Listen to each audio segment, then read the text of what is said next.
The LA Rams were coming off a very disappointing and injury-filled Super Bowl title defense in 2022, and they were facing a lot of questions about not just their present, but their future as well, heading into this past season, which was 2023. In the offseason last year, there were contemplations about whether defensive tackle Aaron Donald, their star all-pro tackle, and whether head coach Sean McVay were going to go into retirement. Well, mainly specifically Aaron Donald. Head coach Sean McVay was contemplating whether he was going to go into TV, going to be an analyst for for Fox or for ESPN.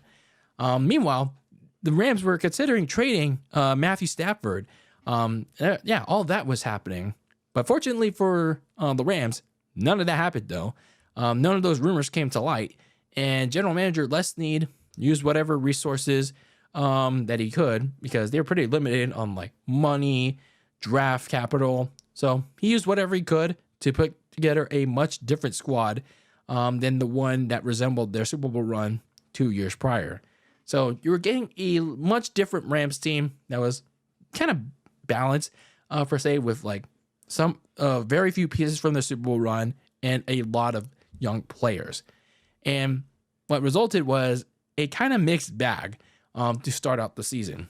They started off strong, though, with a blowout win in Seattle. But then from there, they really struggled with inconsistency. And they suffered a lot of injuries, mainly on offense.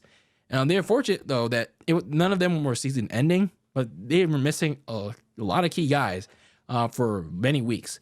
In terms of Matthew Stafford, though, he played well some weeks, but then there were other weeks where he committed a turnover pretty much nearly every game in the Rams' first half of the season.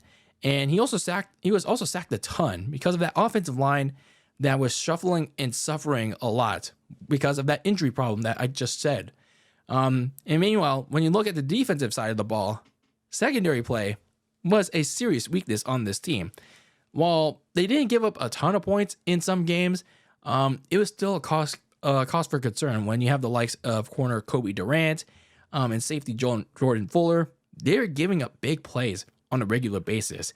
Like I said, they didn't give up too many points. I mean, they were in a couple of close games, but sooner or later, it became evident that this secondary, once they played better teams, they were going to give up a crap ton of points in a hurry. And then when this became a prevalent theme throughout the year, when they had these big leads, they were just a little too conservative. And if they get too conservative or they just don't do anything, they let the opponent come back and try to close the gap. Or even worse, the Rams lose those games. Too many points in the season where you saw the Rams, they had a sizable lead, ready to run away with the game, only to hold on to dear life, or like I said, throw the game outright because, like I said, they were too conservative, or the defense was playing too soft. So they basically let their opponent hang around a little too much in too many games of the season. On a positive note, though, when you look at the Rams, you look at all their young players that surprisingly played pretty well. Specifically, receiver Puka Nacua. He had a really good year this year. He went to the Pro Bowl too. Drafted in the 5th round, and you had top receiver Cooper Kupp missing the first 4 games of the season. Nacua immediately put the NFL world on notice. He instantly garnered the trust of his quarterback, Matthew Stafford, with his record-breaking performances. And even when Kupp came back in Week 5 against the Eagles, Puka Nacua, he instantly became Stafford's go-to receiver. And for the most part, and it's at varying points of the season, Nacua had to keep the offensive line in some of these games. So it's basically like when Kupp, he was still like the other main receiver in some games, but it's like Nacua, he was just all over the place. He was keeping them alive for the most part. And there were other rookies too and young players making an impact, like running back Kyron Williams, the second year back. He was very effective both on the ground, in the air, having himself a 1,000-yard season. And when you look at the defense, Byron Young and Kobe Turner, they were much needed help for Aaron Donald in that front 4. So the way the rest of this season went, it can be thanked due to that young group, those young players that Les Snead brought in, drafted. So yeah, definitely paid off for Les Snead in the draft. And then when you look at the second half of the season after the bye week, they finished 7-1. It definitely looked lost when they suffered 2 humiliating losses to the Cowboys and the Packers. But they won their last 7 of 8 games.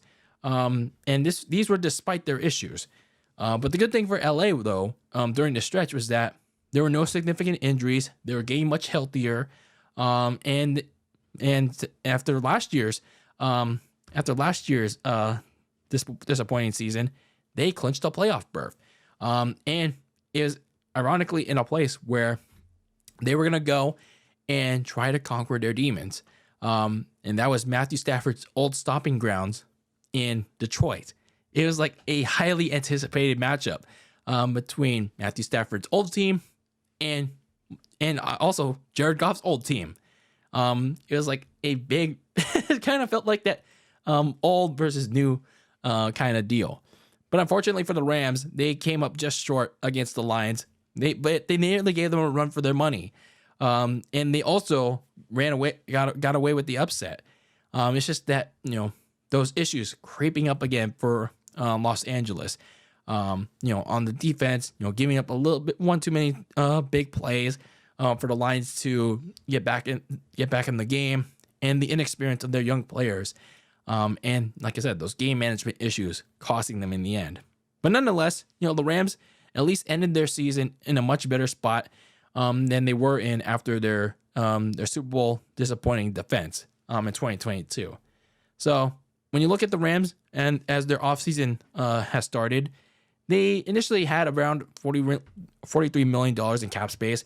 And for the Rams, they actually have a first-round pick this year compared to the last 2 years when they made that big trade to go get Matthew Stafford. So they have the 19th overall pick. I mean, depends on how you look at it, if that's a good spot for you or not. Some of the key free agents before free agency began. Safety Jordan Fuller, who is now signed to the Panthers. Safety John Johnson, corner Akella Witherspoon, and linebacker Troy Reeder. The other 3 have not been signed yet as I'm recording this. Some of the moves that they already made, these were mainly focused on the offensive line, which was a big need that they needed to address in this offseason, and they did. They re-signed guard Kevin Dotson to a big deal, but they also snagged Lions guard Jonah Jackson, so the interior offensive line has been addressed, which was an issue for Matthew Stafford this season, and also got him hurt too. They also focused on the defense by signing corner Darius Williams from the Jaguars and commander safety Camden Curl. And this was an interesting one. They signed Raiders quarterback Jimmy Garoppolo just a day after he got released by the Raiders. Huh? That's very interesting. So it's like Jimmy G is going to tell all the secrets to Sean McVay about Kyle Shanahan and how that Niners offense runs now. Very interesting move by the Rams. Interesting. And then perhaps the biggest move of all for the Rams this offseason was Aaron Donald announcing his retirement a week or two ago. So Aaron Donald had a pretty big career, made the Pro Bowl every single season that he was in, and was a key driving force in the Super Bowl 2 years ago. And honestly, he should have. He had a very big case to win the MVP in that Super Bowl. But I mean, Cooper Kupp was also very deserving of it. I feel like they should have just, objectively speaking, they should have just shared it. They really just should have just shared it. So looking at the remaining needs that they need to address in the offseason, they need to continue to retool their defense. They've already addressed the secondary with the signings of Cameron Curl replacing Jordan Fuller. But now the real priority now becomes on how do you address the retirement of Aaron Donald. So you got to figure out who's going to be that successor to him to pair with Kobe Turner on the defensive line, on the interior. Then let's need to figure out, how do you address the edge rusher position? Because that spot has been lacking since Von Miller went to the Buffalo Bills a couple of years ago. And Byron Young, he had a good season, but he could also use a running mate. And then you should also continue to address the offensive line. The lineman class is very strong and deep. So the Rams should consider investing one of their day 2 picks on an offensive lineman to keep Stafford upright. And then actually consider finding a true young quarterback to groom behind Matthew Stafford. Not Jimmy Garoppolo. He ain't a young quarterback. But what happened to Stetson Bennett is my question. I read all these things that Stetson Bennett stepped away from the team for personal reasons. I hope he's doing okay. But I wonder if he's going to be back on the team or not. But either way, if Stetson Bennett's not going to be around this fall, perhaps McVay should look into another quarterback to groom for the future. So the Rams bounced back strong after a disappointing 2022. And while it ended one and done for them, they do come out of it with some core pieces on both sides of the ball. But now they got to continue adding quality pieces around them. And if they stay healthy, the Rams could be a team that could hover around the 49ers in the NFC West this coming fall.